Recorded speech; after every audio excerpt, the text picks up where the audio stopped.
Today we will be showing you how to replace a magazine in a Dell ML3 tape library. This replacement will not require downtime. We will cover the replacement for both the left and right side magazines.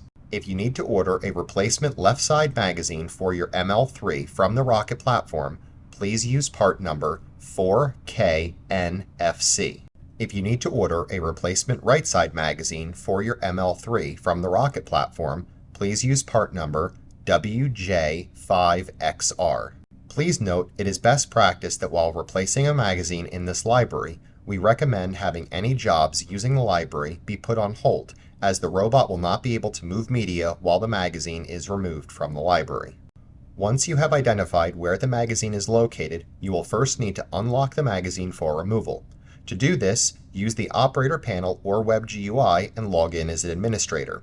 Now go to Library and then Modules and Magazines. This will present you with a list of modules and their left and right magazines. You will need to hit the Open button for the appropriate magazine. This will unlock the magazine for removal and you will be shown on screen that it is unlocked. You can then pull the magazine straight back and out of the library. If this process fails, you will need to unlock the magazine manually. To unlock the magazine manually, you will need to use a small screwdriver inserted into the magazine release hole located in the front face of the magazine. This will trip the release, and while you have the screwdriver pushed in, you will be able to pull the magazine out and remove it from the library. Once you have the magazine out of the library, you will need to remove all tapes from the magazine and set them safely to the side. Now you can insert the tapes into the replacement magazine and install your replacement magazine into the library. The library will now inventory the magazine and should go back to a full ready status.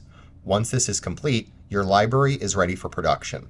We recommend doing a full inventory of the library from your backup software so that it has the most recent updated locations of all tape cartridges in case any are in different locations from the original magazine. Any questions about backup software should be directed to your software support or manufacturer. If you are having any issues installing the replacement magazine, or you are still having errors after the replacement, please reach out to us at support@therocketplatform.com and we will be happy to assist you.